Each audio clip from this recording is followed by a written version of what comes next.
Well, I got most of it in.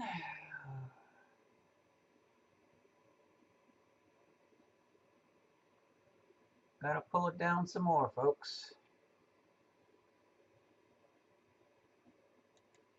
There.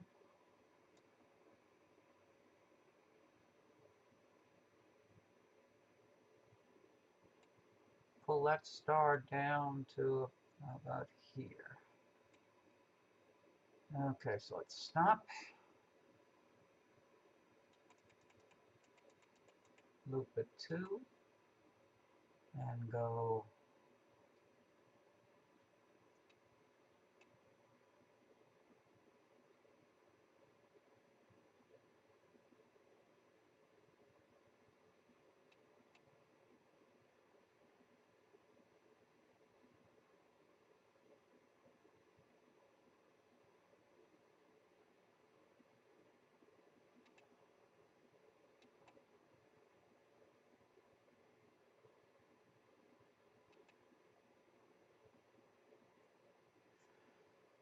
okay, let's see what it does now.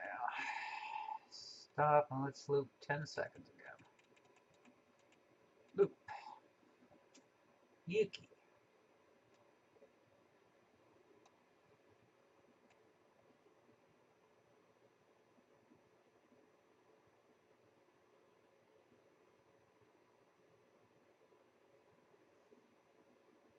Can't get the whole thing in. That's the problem.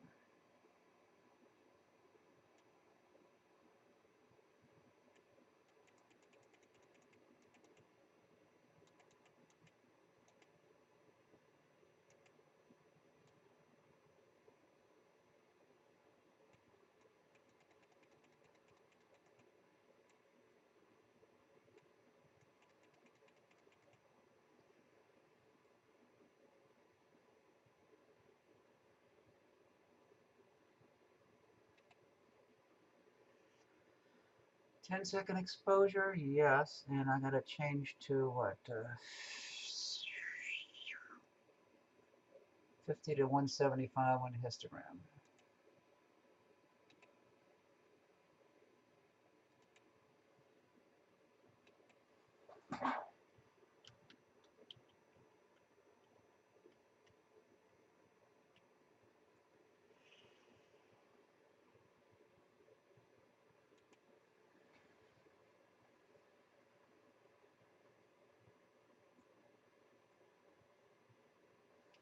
I'm surprised I can't get the whole thing in, but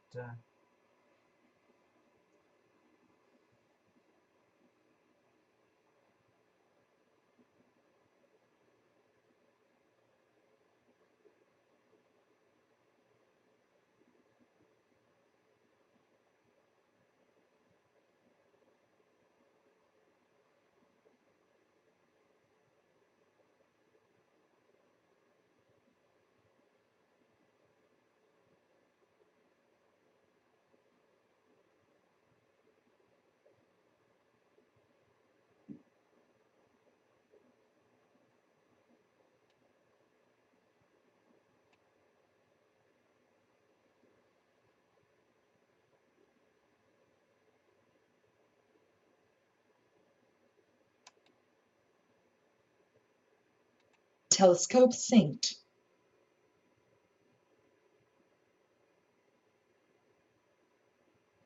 no, it's not synced. Telescope synced. Okay. Yeah, that's the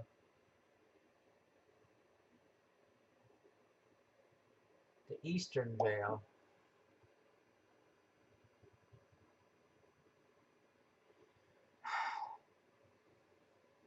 I think if I move this to just touch, if I move the eastern veil to just to the left side, maybe. So let me do some experimenting.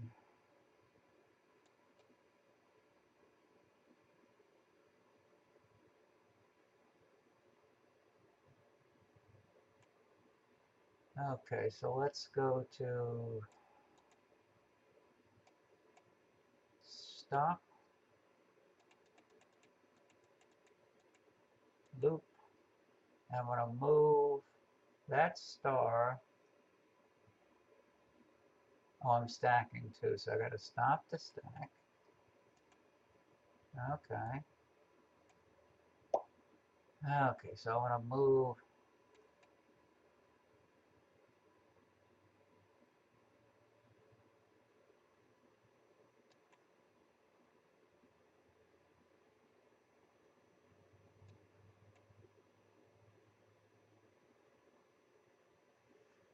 Let's see what happens now. Stop. See how much of it, if I can get the western veil in now.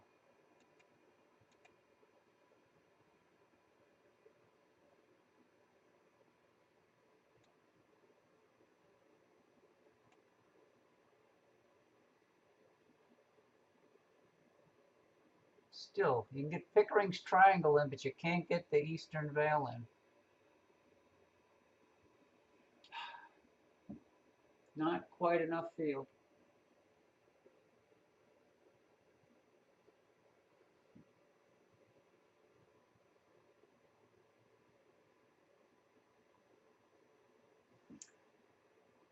Yeah, there's a part of the veil called Pickering's triangle, which I think is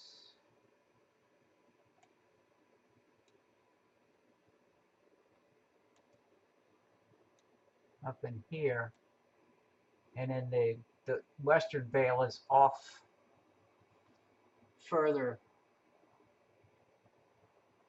to the right out the field of view.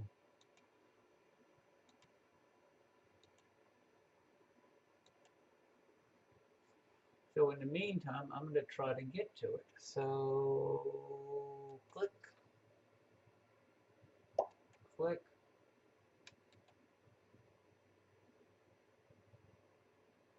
Telescope slewing to target. Telescope slew complete. Yes, 52 Cygni, so the western veil should be coming in now.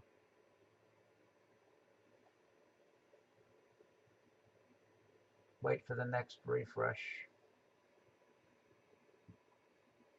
There it is.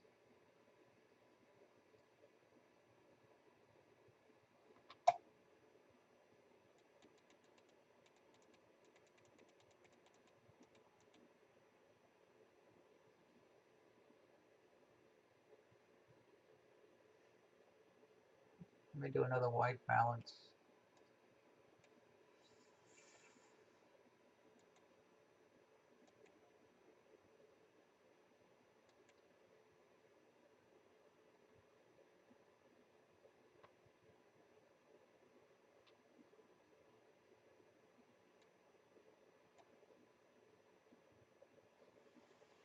What came out nice.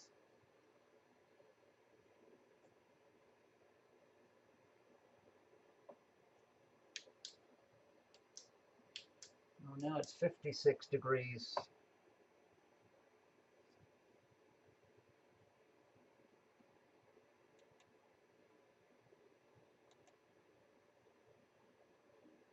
And you can see the triangle.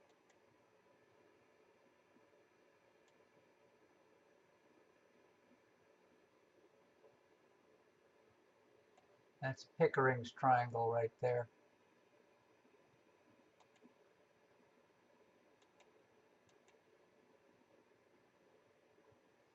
It is a nice field of view.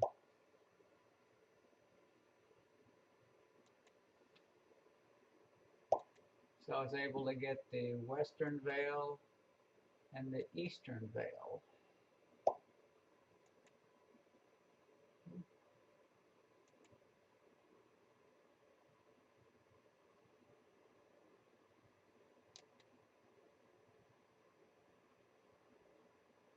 Telescope slewing to target. Let's see. Telescope slew complete. Okay. Well, the target's in the field of view. I just got to stop the stacking, so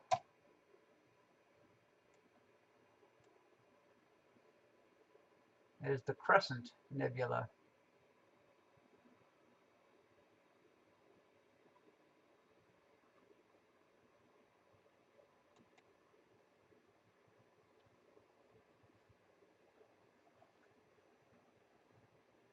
We had a bunch of stuff tonight.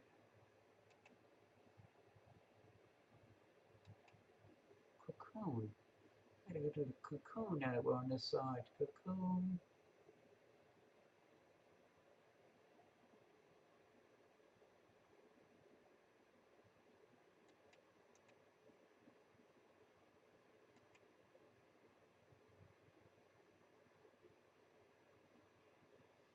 I'm going to go to the cocoon, and that might be the last object for the night. But yeah, the crescent is definitely showing some nice structure.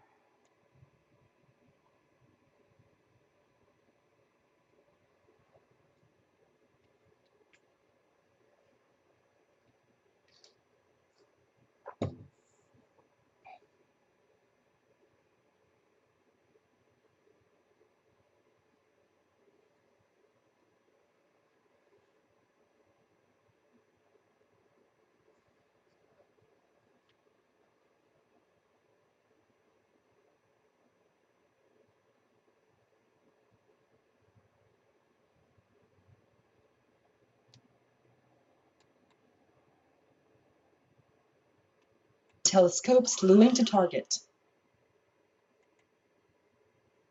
Telescope slew complete. I went to Seder.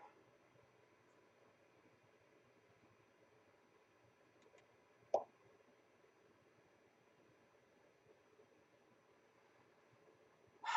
love this whole area. I'm used to seeing this doing with the H alpha filter, not in full color like this.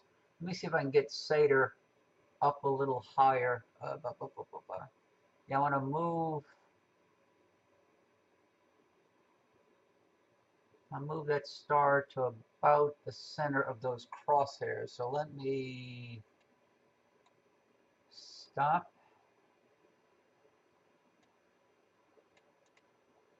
loop, and then move straight up.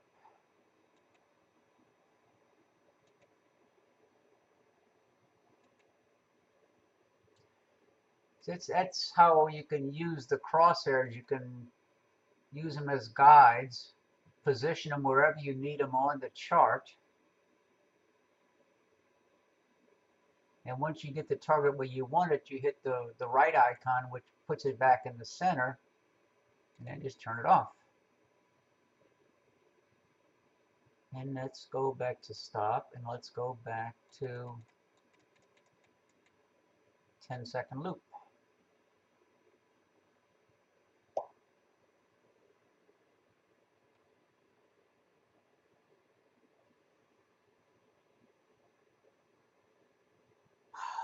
Wow, look at the nebulosity.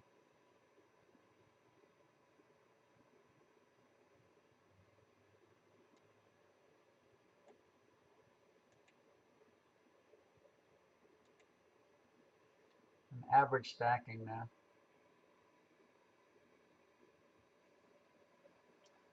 That is gorgeous.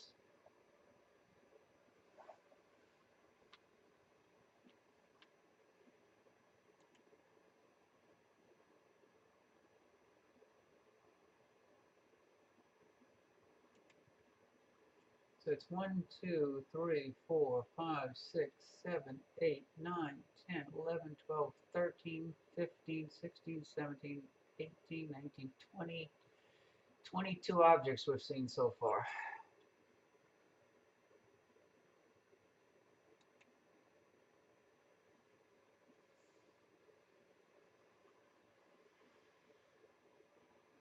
And some people would have spent 22 hours to see one object.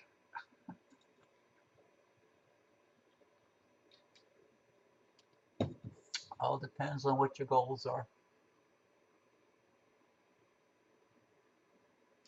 Let's move over to the last object of the night, Cocoon Nebula.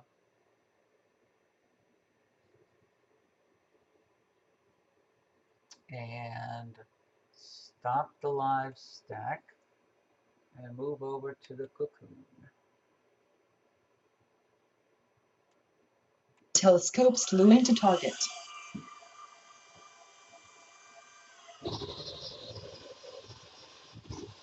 Telescope slew complete. Okay.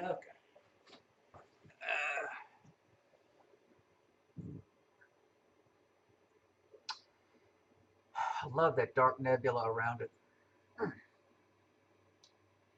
So again, put the crosshairs up, and I want to move, not that crosshair, I want to move that crosshair.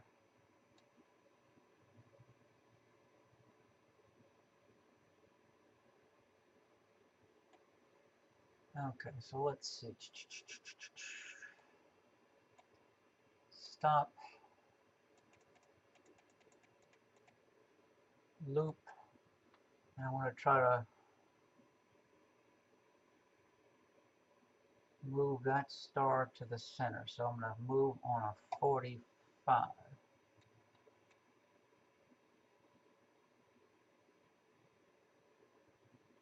One more move, maybe.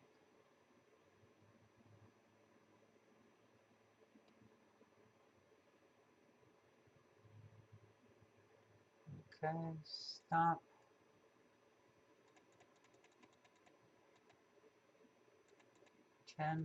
Loop, center, off. Let's see what happens with the cocoon. I had not noticed that dark nebulosity, that dark lane.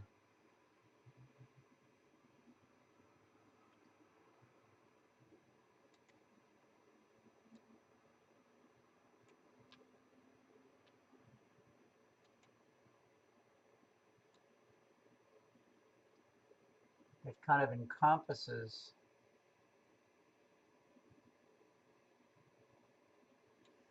around the cocoon.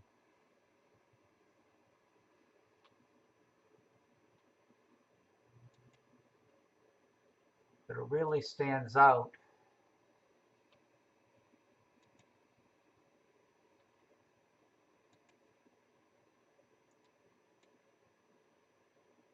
with these wide field HyperStar images.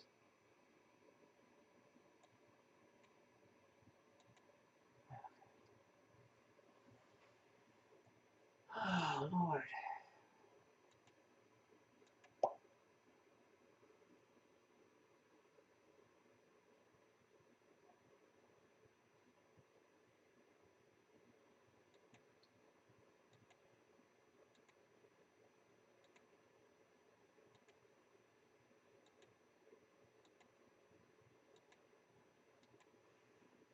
Well, folks, I think I'm calling it quits. It's been a fun night. Glad y'all could stop by. Matt and Aaron, Dewey, David, Mark, Jeff, and the guests. And I'm signing off for tonight. Who knows what tomorrow will bring. If it's clear, maybe I'll do some solar. Who knows? Y'all have a good night. See you next time.